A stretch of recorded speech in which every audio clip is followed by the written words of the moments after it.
It is now my distinct pleasure and honor to present to you Her Honor, Katjana Ballantyne, Mayor of the City of Somerville.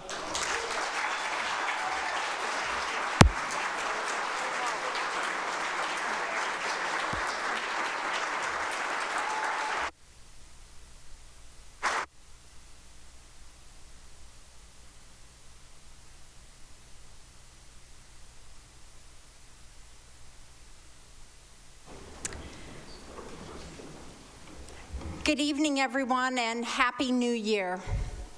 It's an honor to serve this great city every day, and it's an honor to gather with you tonight. To my family, thank you. Your patience, your support means everything to me.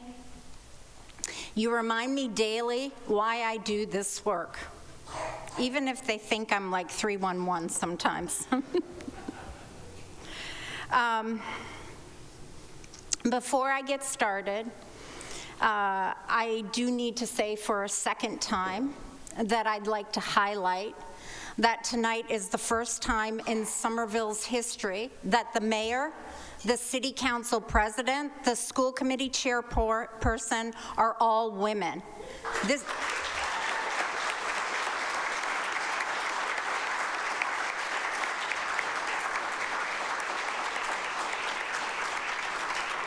This is a historic milestone in our city's leadership, and it's a testament to the commitment to progress and representation. And to think it only took 183 years. I'd also like to pause at the moment and acknowledge some of our state officials who are here today.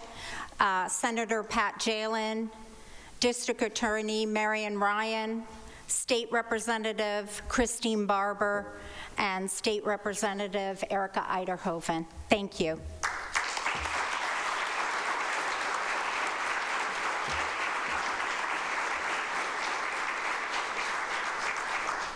So I want to speak about the guiding star of all the work we do here in our city government.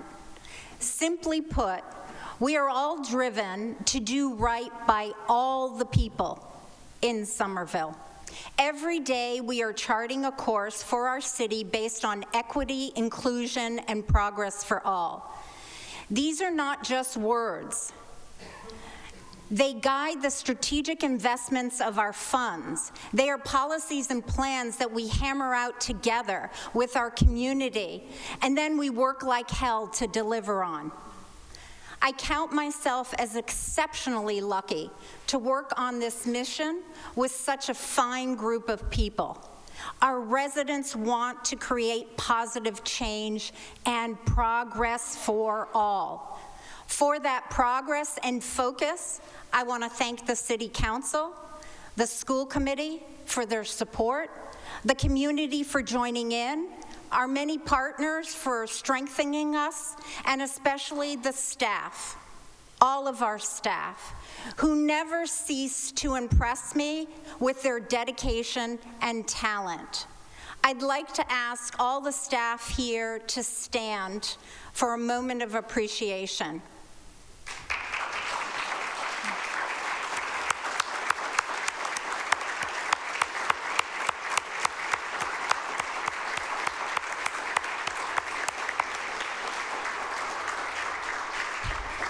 Thank you for all your hard work throughout the year.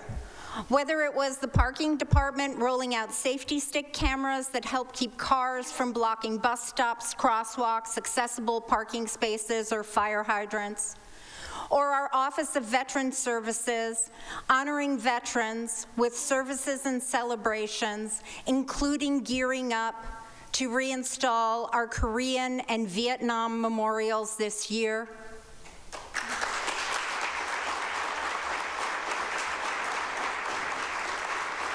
Our 311 continuing to take record numbers of calls while building out their services to improve resident experience, or our IT working behind the scenes to upgrade our systems and keep us efficient. And there's so much more on the horizon. that we're going forward on. Whether that's economic development and the Somerville Housing Authority securing a grant to launch free Wi-Fi for public housing tenants this year, or our housing and planning teams pushing development and construction of nearly 700 affordable housing units in our pipeline, my administration is moving Somerville forward.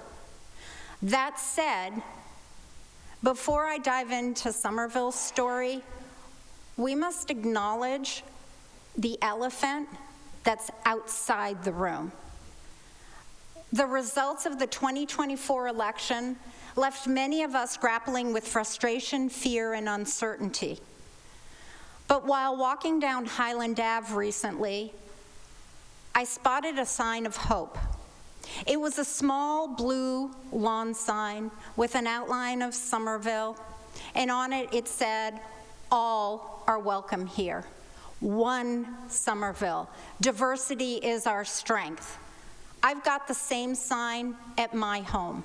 The cities, schools, and PTA distributed these signs at the start of the first Trump administration to show our community values endure no matter who's sitting in the White House. It bolstered me, certainly, to see it at another home. Yes, the sign is small, and it's faded from many years of weathering, but it is still standing, and its message is loud and clear. Somerville has hope. Somerville welcomes all. And for me, that means that Somerville seeks progress for all, which is the guiding force of my administration. Remember who we are. We are resilient, creative, and determined. We will treat our immigrant residents and all residents with decency, compassion, and respect. These are non-negotiable values inside the city of Somerville. Our progress comes in the daily work of local government, whether that's combating prejudice or filling potholes. So tonight, as we look back at the mountain of work accomplished in 2024 and ahead to the work and challenges that 2025 holds, let me say this. As the sands shift beneath us at the national level, Somerville will be your solid ground. We must all stand against hatred and division, be it racism, anti-Semitism, anti-Muslim bigotry, transphobia, ableism, misogyny, anti-Arab sentiment, sexism, or similar attempts at othering. When it comes to our immigrant residents, we're ramping up Know Your Rights trainings and legal support access, including the grim work of helping parents and guardians create plans for the care of their children should they themselves be deported. I will never forget back in 2016, as deportation threats were ramping up, my younger daughter, a third grader at the time, looked up at me and she said, "Mama, are they going to take you away?" I'm a naturalized American citizen, so I could comfort her that I was safe, but not all parents can. The next thing my daughter said to me was, "Mama, me and my friends are going to protect my immigrant classmates." I have never forgotten that. Somerville is not in control of immigration enforcement, but we will and we must adhere to the highest standard, a standard even a third grader knows is right. The challenges we face, whether protecting immigrant families or providing for those most affected by today's soaring costs of living, are made even steeper by national trends. To meet these challenges, we must ensure a stable financial footing. We can't control national economic forces, but we can protect our community by managing our local resources wisely.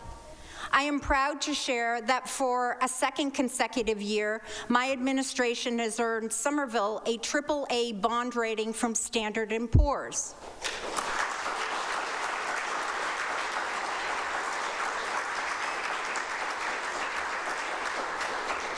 It's a first for our city, and high ratings save us money, your money.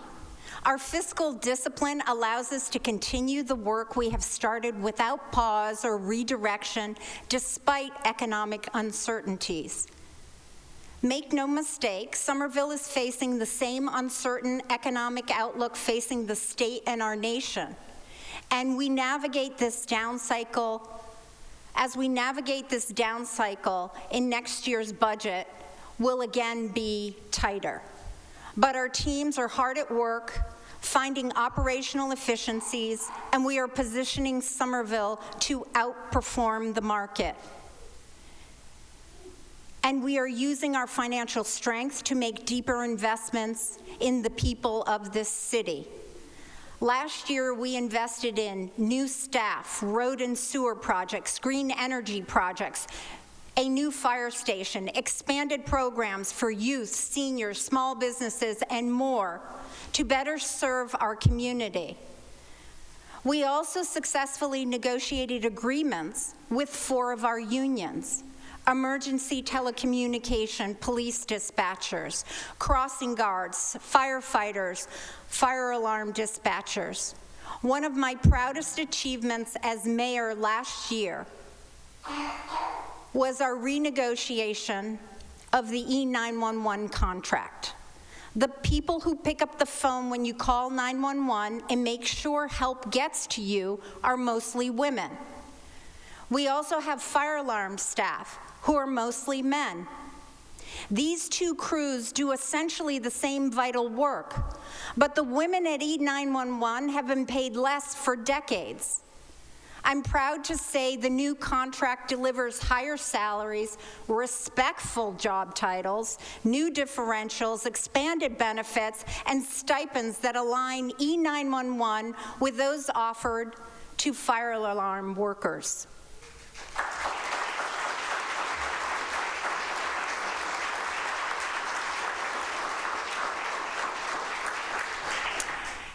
As I've said many times, on my watch, Somerville will not stand for unequal pay for equal work.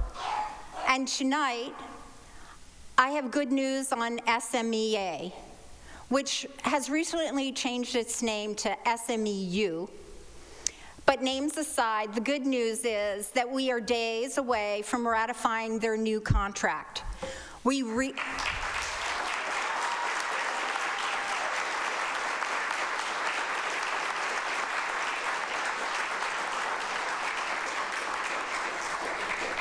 reached a tentative agreement for SMEU, Unit B, our largest bargaining unit, in December. This morning, SMEU leadership joined me in my office as I signed the memorandum of agreement. Next, it goes to their membership. I'm proud of this contract. It takes on more than inflation. We sent an arrow right at the heart of long-standing bias. That's gender bias, class bias, and educational bias. Bias that is pervasive in our society.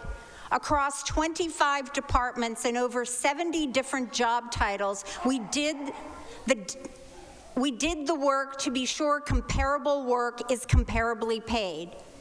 If it is ratified as it stands, it will be a step towards equity that is decades overdue. As we go to work for you every day under these agreements, my goal is to be sure we are a city where every worker's contribution is compensated fairly so we can attract and retain the best talent and staff.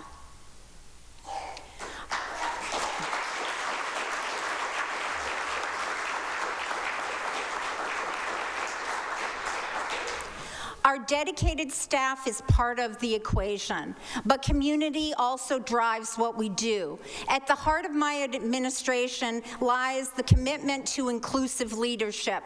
Progress is most impactful when it is created with and for the people. This has meant leading with intention, surveying hundreds of residents, holding extensive public forums, and engaging directly with community members. Inclusive planning takes time, but it is essential to achieving sustainable, equitable outcomes. From the moment I took office, I made it my mission to ensure that decision-making reflects the voices of our community. From our transformative plans for Brick Bottom and Assembly Square neighborhoods to our cultural capacity and Armory master plans to keep the arts in Somerville, or our anti-displacement and public safety for all plans that will nurture and protect our residents for generations. None of this would have been possible without the extraordinary efforts of community members who have shared their time and skills. Our residents are a tremendous brain trust of talent and knowledge. By embracing inclusive leadership and working hand in hand with our community, we are not just imagining a better future, we are building it together, turning aspirations into actionable progress. And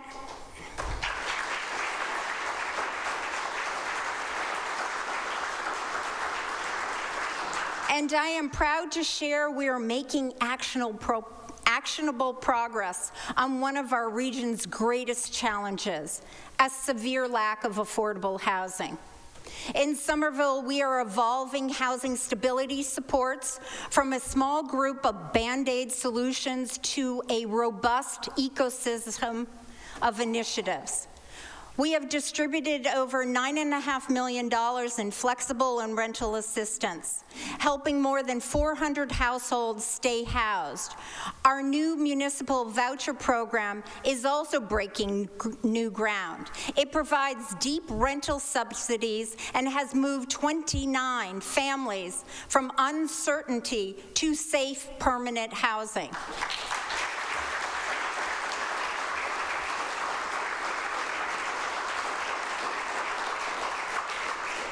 This year, we also launched a guaranteed basic income pilot.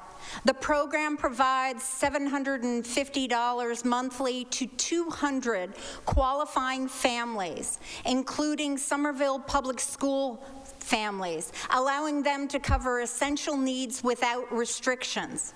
But we are not just making it possible for those in need to pay for housing, we are making sure our city also helps build and fund the creation of affordable housing. Our groundbreaking Early Action Acquisition Fund has already purchased 15 units that would have been gobbled up by the open market. We also use this money to fund the development of 60 income-restricted housing units. And we have 684 units in our affordable housing pipeline. That's 684 real projects in some stage of permitting or development.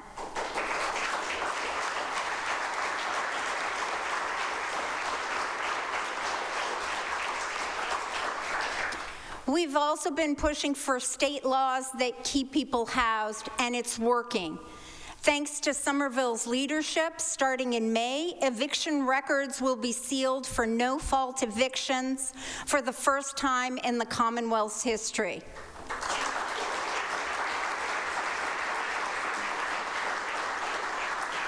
I want to thank our state delegation for their partnership and support in the belief that everyone deserves housing.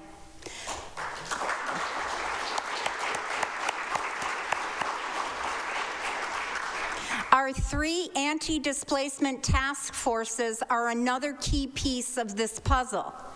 I asked each group to focus on the needs of specific populations, residents, artists, or small businesses. We will share the recommendations in February, and their findings will help guide the city's work to keep us whole. While we work to increase affordable permanent housing, we are equally committed to supporting our unhoused neighbors with compassion and safety. Being unhoused is not a crime. Our response to this crisis must be guided by an approach that not only acknowledges its complexity, but also prioritizes the health, safety, and dignity of all community members.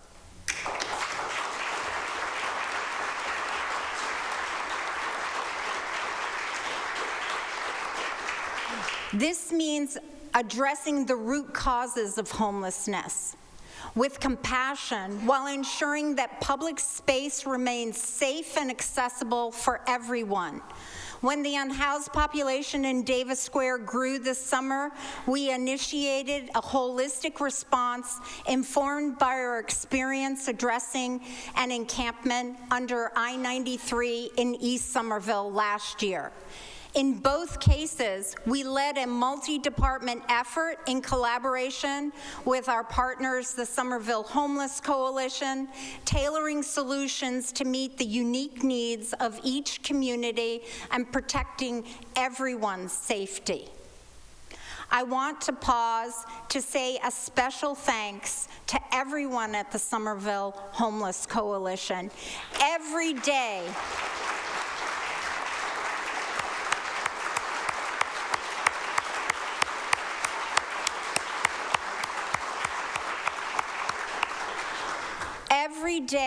they go above and beyond to serve our city's unhoused population, and we are honored to work with them. Thank you. And we are using these approaches to address community needs around unhoused residents citywide. As we speak, our seasonal warming center is providing people with shelter from the cold. It just opened up down the street in the Cummings. And since I opened Somerville's first warming center in February 2023, we have expanded it every season, going from being open for 4 nights to almost 5 months this year.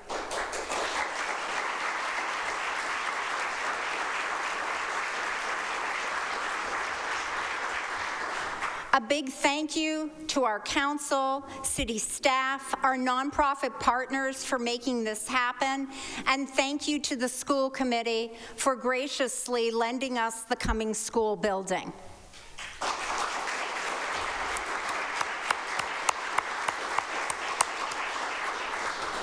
Public safety and human dignity are not oppositional forces. We can uphold both. That extends to every area of law enforcement. Comprehensive public safety is about more than enforcement. It's about partnership. This year, I appointed Shumaine Benford as Somerville's new chief of police.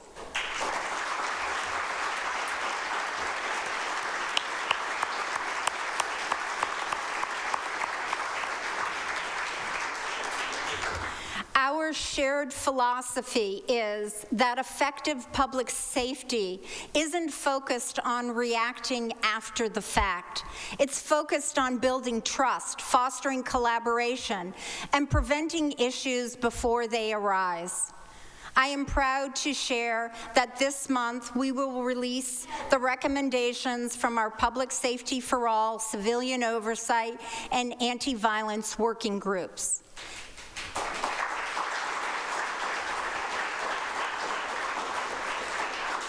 These reflect years, yes, I said years, of thoughtful collaborative work by task force members, a mix of dedicated residents, city employees, elected officials, and experts in public safety. To drive the work forward, we are hosting a community event in February, and we'll be hiring a Public Safety for All project manager to advance the path laid out in these plans. And our infrastructure and asset management and economic development teams, along with our fire department, are building Somerville's first new fire station in over 100 years.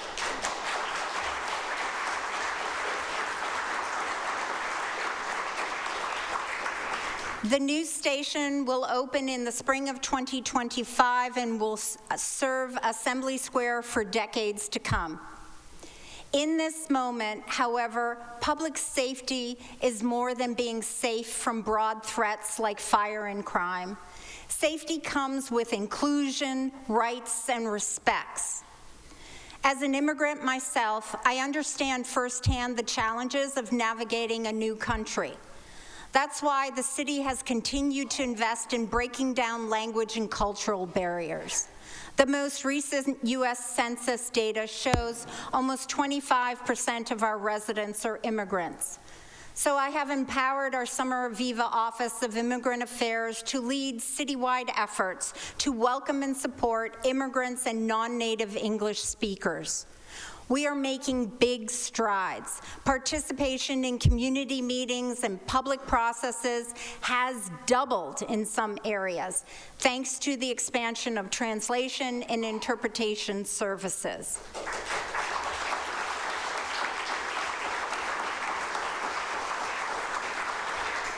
And in 2025, we are launching a citywide public interpretation line so residents can get support in their native language from their very first call. Inclusion means more than welcoming. It means making sure every resident can fully participate in community life. This year, we took many strides towards making Somerville a more accessible city for residents with disabilities. We bought the city's first ever Braille embosser, began ADA upgrade plans for our website, and installed dozens of accessible pedestrian crosswalk buttons. I want to thank the Commission for Persons with Disabilities and our Racial and Social Justice Department for raising the first disability pride flag ever in the city.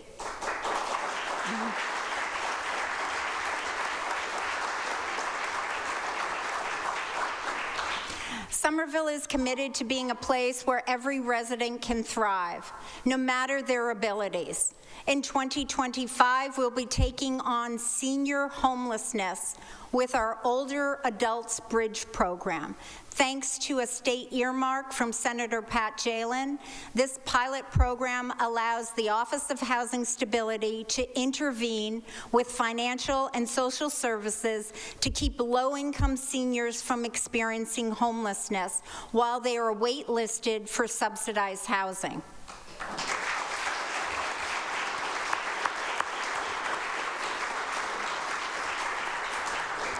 From our oldest resident to our youngest, Somerville supports every generation.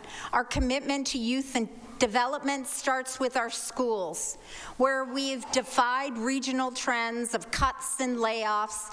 Instead, over the 3 years of my administration, we increased the school budget by 27%.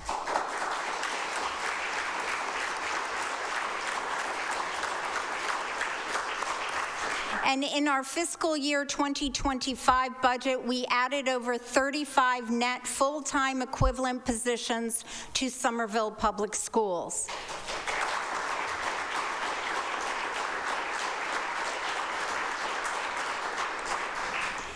Investing in youth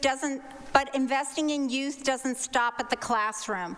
My administration has invested heavily and expanded after-school programs and new youth opportunities. Among other work, in the coming year, we are piloting a school year expansion of the Mayor's Summer Jobs Program. We are launching Let's Get Working, a partnership between DPW and Somerville High School's Center for Career and Technical Education to offer paid, hands-on job training in professions like HVAC, plumbing, and carpentry.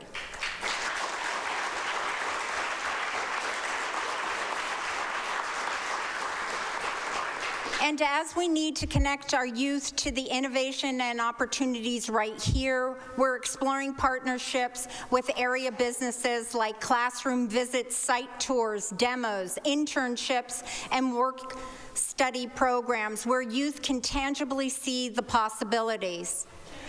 Recently, on a visit to Ultragenics, it's a new biotech lab in Brick Bottom, I ran into a Somerville High School graduate, now working as a researcher there. Her parents immigrated here, and she has been able to continue to live with her family in Somerville because of an exciting local employer hired her.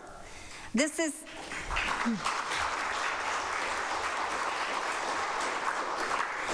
the kind of opportunity we need to be sure our kids can see and reach. We must also advance workforce development for all ages if we truly seek progress for all. Through our school's Adult Learning Center, SCALE, and our City Division of Summer Promise, we are opening access to job training that offers gateways to good jobs. Already, Somerville Public School has hired 10 paraprofessionals who graduated from our para-training program.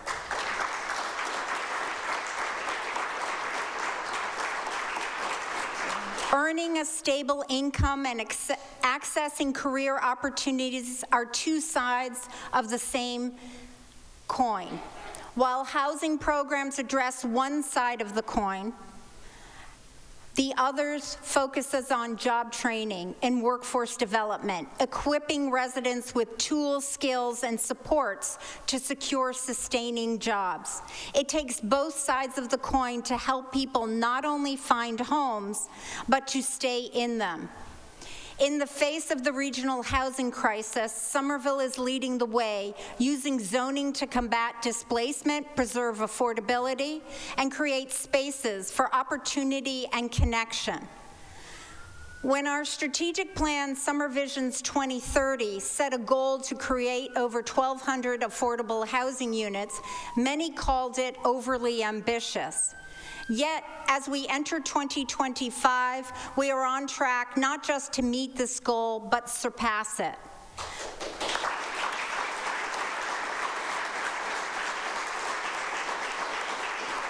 But we are not stopping there. Our transformative plans for Brick Bottom and Assembly Square neighborhoods could add another 1,200 affordable housing units. We are also using planning and zoning to encourage the growth and development of both green tech lab space and our artist community. Through the growth of the green tech incubators like Greentown Labs, we're helping foster innovation, entrepreneurship, and local job creation in sustainable technologies. We are equally committed to preserving arts and culture. During the pandemic, the city took ownership of the Armory to protect it as a creative hub. With over $500,000 in grant supports for the nonprofit Arts at the Armory, the building's largest tenant, and a new master plan shaped by community input, the Armory building will continue to serve as a dynamic venue for diverse artistic expression and community engagement.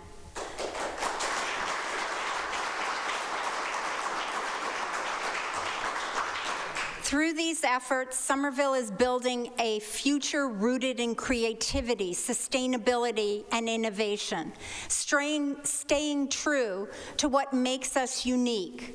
Preparing for a future also means planning for climate change. Our goal is to do our part and more, going beyond our borders to fight global warming. That's why, upon taking office, I raised our climate goals from targeting just net zero, balancing the amount of greenhouse gases we emit with the amount we remove, to aiming to be carbon net negative by 2050.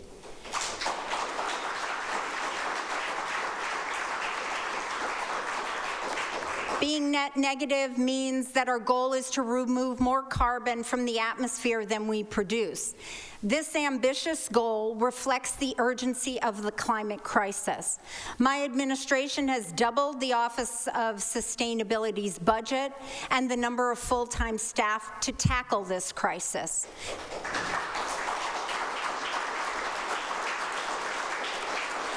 And in 2024, I unveiled a wave of ambitious climate policies and programs as part of our updated Climate Forward plan. This year, we will release a report exploring what it will take to switch our multifamily buildings off natural gas and onto cleaner electric energy. One of the potential solutions is a technology called networked geothermal. I mean, I am just so excited about this. My staff, I mean, I just can't, we're gonna take the Earth's heat. That's that steady temperature inside the Earth to heat and cool buildings above ground, offering an exciting opportunity to transition to cleaner, safer, cost-saving energy at a neighborhood scale. And in 2025, I'm excited to continue work with the community to bring clean energy to Somerville and seek funding for the project design.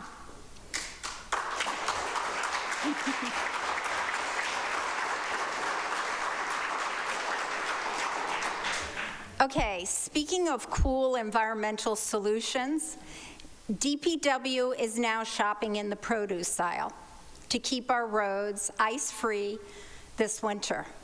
Their new pre-treatment brining system is made of beet juice. Turns out beet juice is really a superfood. The result is less salt on the roads, fewer impacts on cars, plants, trees, and lower winter maintenance costs. We're not just fighting snow, we are fighting for our environment, one storm at a time.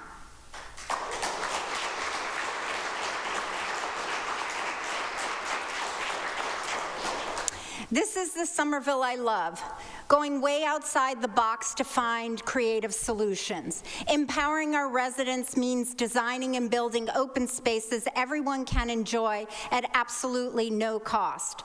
In 2024, we opened and expanded 4 green spaces, broke ground on the Dilboy Athletic Auxiliary Fields, and a new park at 217 Somerville Ave. Just a few weeks ago, we celebrated Boynton Yard's public space created through a private development. This park is a perfect example of privately owned public spaces, or POPs. I want to thank our Public Space and Urban Forestry team for their leading edge work on this work for POPs in Somerville and in the landscape field.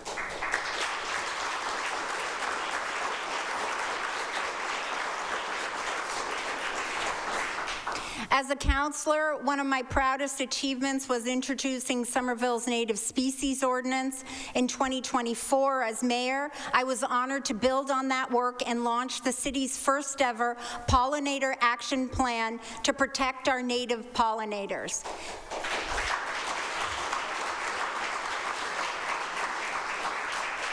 This is a first-of-its-kind plan for a dense urban city like ours, and our hope is it can serve as a resource for similar cities across this country. By blending private development, environmental innovation, and community-driven planning, Somerville is building a sustainable future for all. And that brings me to infrastructure. We are not just imagining an equitable future. We are literally building it. If it seems like half the city is dug up or under construction, well, that's because it is. I mean, it is. Recently completed projects include Eastern Pearl Street, Powder House Boulevard, Holland Street, and more, and all are designed to improve traffic flow, pedestrian safety, and sustainability. And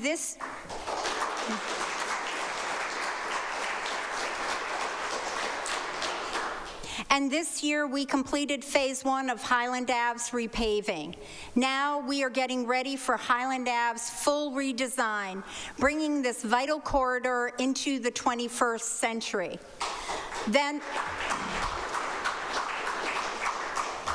Then there's the massive overhaul of our sewer systems. We are spending $243 million on the Somerville Ave sewer overhaul, the Spring Hill sewer separation project, and the massive Poplar Street pump station. And can we celebrate just for a moment? Last month, we were one of only 4 school projects to advance to the feasibility phase in the Massachusetts School Building Authority state funding program.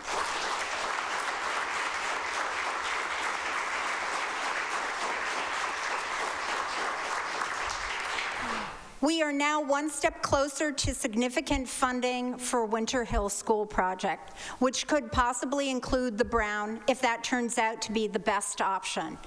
The important thing I want you to take away is that we are literally laying the foundation to be a thriving, clean, and forward-looking city for its residents long into the future. At the start of tonight, I spoke about the threats from a change in Washington, D.C., and about the growing narrative that diversity, equity, and inclusion are outdated, and that government has no role in making our lives better. Our work proves otherwise. When equity for people guides local action, progress for all follows. Consider that our residents just voted to increase our Community Preservation Act surcharge, unlocking funding for affordable housing, open space, historic preservation, and recreation space.